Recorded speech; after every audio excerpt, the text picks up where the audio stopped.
जिले के कोतवाली क्षेत्र में एक किशोरी के साथ सामूहिक दुष्कर्म करने वाले 2 आरोपियों को पुलिस ने गिरफ्तार कर लिया है। वहीं एक आरोपी फरार है, जिसकी तलाश में पुलिस जुटी हुई है।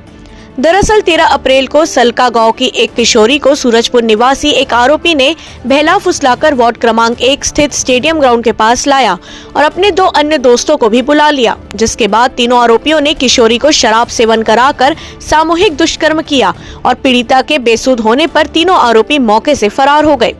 जहां स्थानीय लोगों की मदद से पीड़िता को परिजनों तक पहुंचाया गया, जिसके बाद पुलिस में रिपोर्ट करने के बाद से ही पुलिस आरोपियों की पत्तासाजी में जुटी हुई थी। वहीं 2 आरोपियों को गिरफ्तार कर लिया है।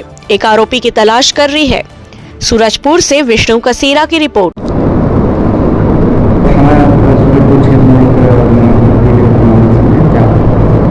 ये थाना सूरजपुर का मामला है, जिसमें एक लड़की ने थाने में आवेदन दिया था कि उसके साथ बलात्कार की घटना हुई है, जिसमें 3 लोग शामिल थे।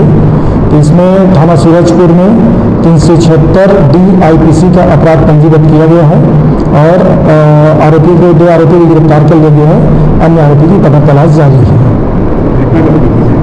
ये घटना 13 अप्रैल की घटना थी, और जिसमें कल जब पीड़िता ने आवेदन दिया है, उसमें थाना सूरजपुर में 376D IPC का अपराध पंजीबद्ध किया गया है।